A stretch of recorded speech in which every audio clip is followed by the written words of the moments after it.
Some people treat their birthday like any other day. No party, no celebration. Sometimes they don't even mention it. While everyone else plans weeks in advance, they're genuinely confused by the fuss. This isn't depression. It isn't self-neglect. Psychology suggests something deeper is happening. Something about how they process identity, social expectation, and their relationship with time itself. The first trait, an internal locus of identity. Most people rely on external validation to feel like they matter. Birthdays are a form of social proof. The cake, the messages, the attention. It's the world saying, "We see you. We acknowledge you exist." But people who skip the celebration don't need that annual reminder. They've already internalized their sense of worth. Their identity isn't built on social rituals or public recognition. It's self-generated, quietly solid, almost invisible to people who need external celebration to feel seen.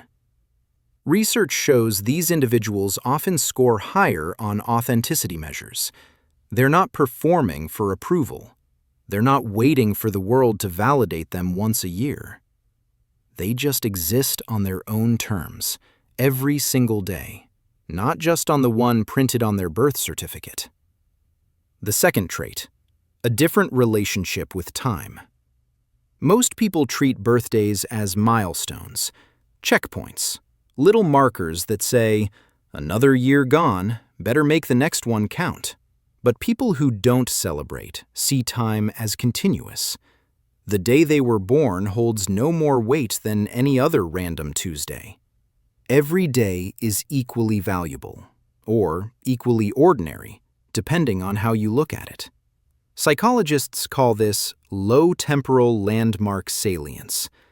They're not avoiding their birthday because they're sad about aging.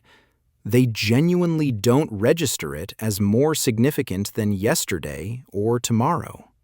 Personal growth to them happens gradually, constantly, not in neat 365-day chapters that need to be marked with cake and candles.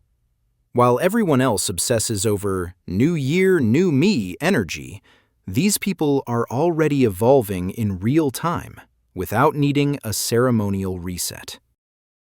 The third trait, selective social investment. Birthday celebrations require emotional labor, managing expectations, performing gratitude, navigating social dynamics, pretending to love gifts that will sit in a drawer forever. People who opt out aren't antisocial, they're just operating with a limited budget for social performance, and they'd rather spend that budget on interactions that feel genuine, not obligatory.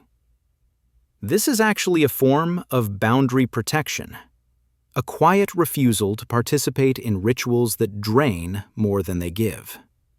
Instead of resenting the attention or forcing enthusiasm they don't feel, they simply step out of the game entirely. That's not coldness. That's clarity about where their energy goes and where it doesn't. Here's what all of this actually means. Treating a birthday like a normal day isn't a sign of something broken. It's a sign of something rare. Internal validation that doesn't depend on yearly reminders. A perception of time that values every day equally. A refusal to waste social energy on rituals that feel hollow. Most people never examine why they celebrate. They just do it because everyone else does. The ones who opt out have already asked the question and decided the answer doesn't apply to them. That's not weird. That's self-awareness operating at a level most people never reach. If this explains something you've never been able to put into words, subscribe. More content like this is coming. Psychology that makes the things you already do finally make sense.